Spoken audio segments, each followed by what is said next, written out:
And we'll wrap up, Keith, and talk about Rangers, because we know that Connor Goldson's still been attracting interest from Saudi Arabia and also from some EFL clubs as well. How much do you think the club would let him go for in the summer? What would his valuation be given his importance in the squad currently? Yeah, well, I think Birmingham seems to be the favourite. You mentioned the EFL, and certainly that's where I'm hearing that most interest is at the moment for Goldson. I really don't know a valuation, but I don't see him being much more than 25, 30 million. I know that Steven Gerrard would love him to be down at El Ettifaq. But again, that's the sort of money that I see for Goldson. I don't see that big a market, but I think Birmingham in League One may be prepared to pay that. They've got big room for some money to be spent there. They're going to have a decent budget for League One, probably more than most clubs in the Championship. And so I think that's where he may end up. And I think he'd do very well and go on the ride with Birmingham to get back up promoted and go on from there. So I think that's where he's going to go. And from an incomings point of view, Keith, Clement has stated he'll be adding experience to his squad. That's sort of what they're looking for rather than projects and for the future. What are your thoughts for their squad? And is that essential for European success, that they need to bring in real top talent to push on? Well, all the players I've seen them linked with recently have all been very young. That's the one thing that struck me. We're talking about 20-year-olds, central defence, midfield, wingers. And that's not what you need in terms of European qualifications. It's certainly going to, make Clement, try and build a squad for the future. But if you're a Rangers manager and you don't get through the European games, you're not there very long. And that's what history tells you. So, I don't know if he's really doing the right moves here. But then again, he's going to be restricted by budget, as we know as well. So he may have no choice. But he'll have to hope that those kids hit the ground running in the European games. Plus all the off-the-pitch dramas going on right now.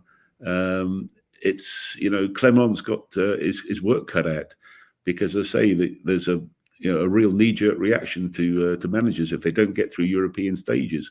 And we'll have to see how that plays out. But right now, the ones that they're looking at don't fill me with confidence in terms of European qualifications.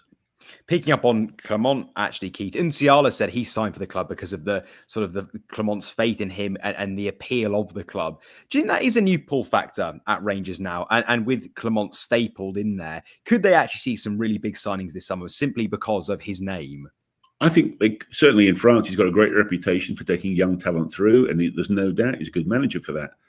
Now, it goes to my last point. If he's allowed to have a season building the young talent up, allowed to nurture and to attract them, great. If that's the plan that's been agreed with the board, good luck to them. I think that can work. And Clement has shown that he can do that. I just worry about, will he be given time? That's all I'm concerned about. Brighton also, Keith, have reportedly want £8 million for Abdallah Sima this summer if he is to leave.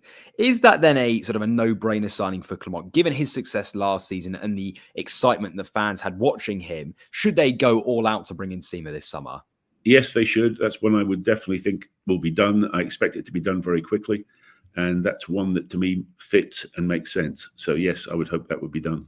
And which other positions, Keith, do you feel need strengthening going into this summer? Do they need like a top number 9, say? Where do you feel they need to strengthen going into next season to push on in Europe?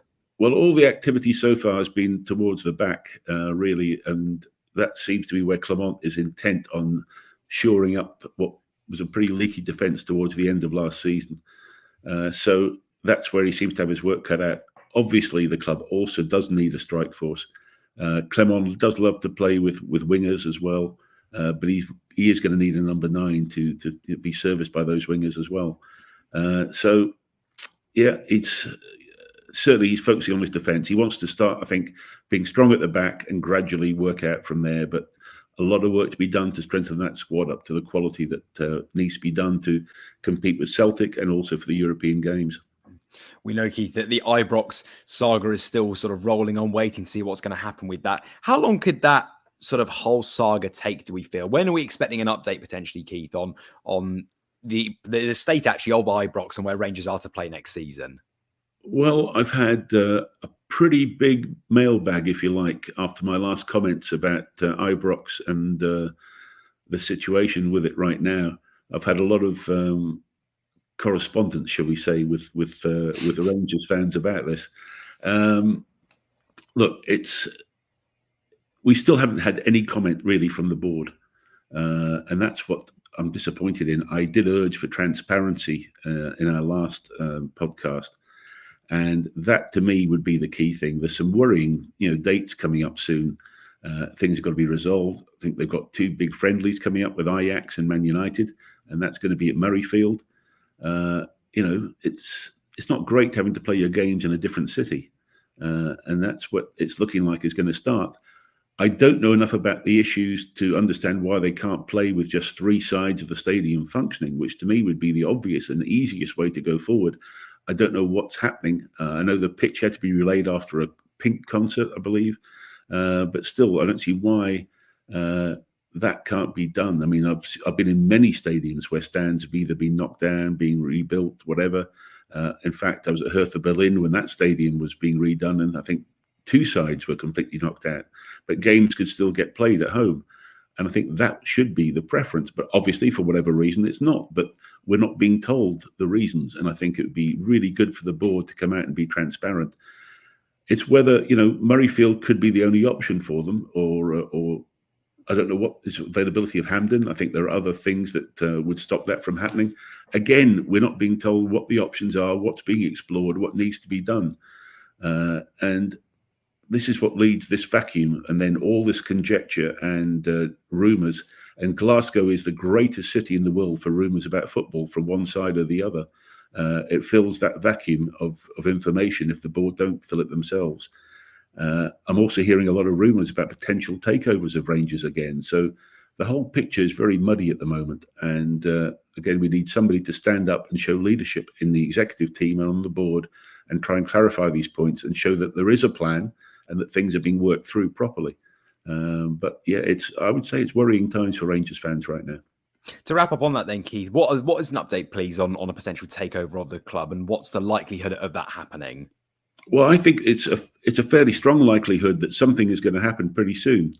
I know there's been talks with a couple of overseas investors. The problem, I think, with the Rangers, and this is my own view, is that it tends to be fans that want to be involved in buying the club. And right now, I think it needs a breather from rich fan ownership. It needs a genuine football investor to come in, reorganize the club properly without having to be involved in the passionate history of Rangers, Celtic, etc. It needs somebody to come in from the outside, take a view and do this, rather than having an existing fan whose dream is always to own Rangers or to be part of the club. I think it needs that chance to take a breather and rebuild. There'll be ways to still work with the fan base. Of course there is. But I think that's what it would need. And I know that at least one of the potential interested investors is that type of investor. And that's the sort of thing I would encourage if possible, because I think that's what the club needs.